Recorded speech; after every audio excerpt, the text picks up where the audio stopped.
the mansion.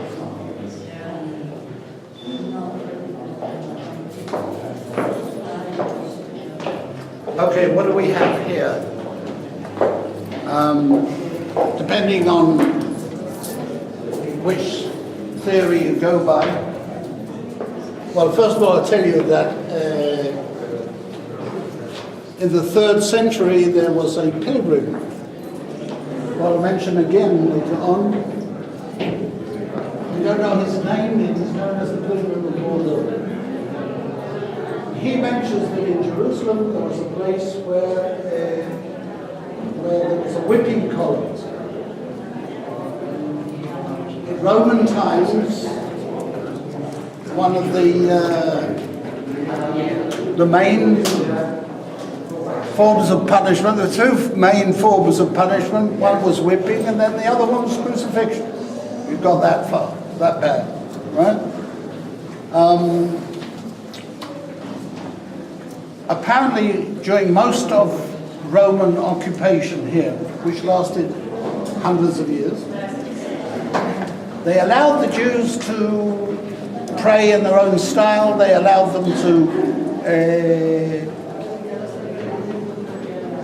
lay judgment on fellow Jews if they had sinned against their religion. They could do more or less anything they want up until the death penalty. And so stoning to death, as in the Old Testament, was banned by the Roman soldiers. But the Jews started to do the whipping the same way as the Romans, because that was the style, but no more than 13 lashes on either side and 13 in the middle, because the moment you did 40 lashes, that was a death penalty. You said 13 was the limit? 13 on either, a total of 39. 39. Okay? A total of 39 lashes. 40 was a death penalty. Okay, now what happened would be is the person would be tied to stakes or something, hands and feet, and there would be some means, a stake or a column, as I started to say before, in front of him, so that when he received the lashes, he didn't break his back. And so it's believed that here there was a column, and this was the whipping column. Over here, because on the top are holes, to the side are holes, and down at the bottom are 2 bowls believed to contain one for something to revive the person if he fainted, and the other one to seal the welts if he started. They didn't want him to die, because otherwise then the Jews are guilty of killing a person, which they weren't allowed to do. So it is believed that maybe this was the whipping column. Now, in the opposite direction, many people say, no, this was just a warehouse. But that's where they hung their meats or whatever. This was a storeroom and other things. And that sounds also a great possibility, except for one thing.